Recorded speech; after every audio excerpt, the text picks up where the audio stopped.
నమస్తే, welcome to 99 TV. ఈ ఏడాదంతా యుద్ధాలే. ఎక్కడన్నా చిన్నపాటి విరామం కనిపించిందంటే ఇంకో యుద్ధానికి ప్రణాళిక వేసుకోవటం. అది చిన్న దేశమా, పెద్ద దేశమా, చిన్న ఉగ్రవాద గ్రూపా, లేకపోతే బరి తెగించిన ఉగ్రవాద గ్రూపా కాదు. యుద్ధం చేయాలి. ఎందుకు చేయాలంటే ఇంకో యుద్ధం కోసం. మనం ఇదే కనుక చూస్తే రష్యా ఉక్రెయిన్ మధ్య యుద్ధం అది ఆల్మోస్ట్ 4 ఏళ్ల పైబడి జరిగింది. ఇంకా జరుగుతూనే ఉంది. ముగింపుకు వచ్చే అవకాశాలు. మరోవైపు ఇజ్రాయెల్ హమాస్ మధ్య వారు, దాంట్లో ఇరాన్ ఇన్వాల్వ్ అయింది. హెజ్బుల్లాస్, హౌతీస్ అందరూ ఇన్వాల్వ్ అయ్యారు. ఏంటంటే గాజాపై దాడులకు ప్రతీకారం అని చెప్పేసి ఇరాన్ రెచ్చిపోయింది. ఇరాన్ మీద కూడా ఇజ్రాయెల్ దాడులు చేసింది. ఏం చేసింది దానికోసమని యుఎస్ నుంచి B-2 బాంబర్స్ని తెప్పించుకుంది. ఇజ్రాయెల్ ప్రధాని నెతన్యాహు చాలా తెలియగలడు.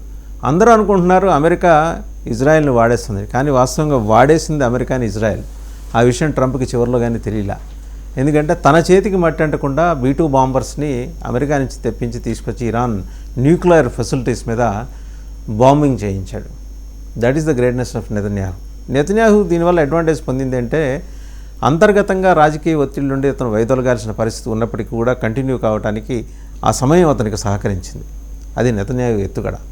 ఇజ్రాయిలీస్ మనం 2020లో ఆలోచిస్తే వాళ్ళు 2080లో ఆలోచిస్తారు. మధ్యలో 2040లో ఆలోచించే నాయకులు కూడా మన దేశంలో ఉన్నారు. ఇది వేరే సంగతి.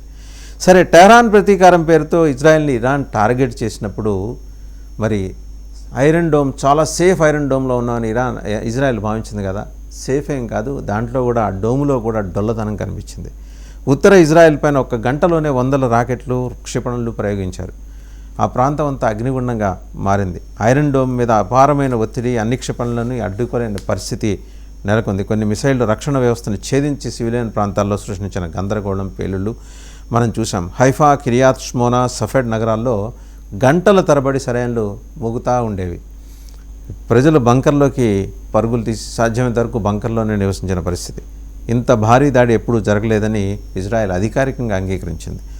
ఇరాన్ డ్రోన్ ఫ్యాక్టరీల మీద దాడులకు ప్రతీకారంగానే ఇరాన్ ఈ దాడులు చేసింది ఇజ్రాయెల్ మీద. ఇజ్రాయెల్ అత్యవసర కేబినెట్ సమావేశమై ఉత్తర సరిహద్దుల్లో హై అలర్ట్ ప్రకటించింది. రిజర్వ్ సైనికులను పిలిపించుకుంది. సరిహద్దుల్లో ట్యాంకుల కదలికలు కనిపించాయి. అమెరికా జోక్యం చేసుకుంటుందా అన్న సందేహాలు వచ్చినాయి. మధ్యప్రాచ్యంలో యుఎస్ నౌకాదళం అప్రమత్తం కావటం, ఐరన్ డోమ్ పూర్తిగా సేఫ్ కాదని మరోసారి నిరూపణ అవడానికి మనకు స్పష్టంగా కనిపించింది.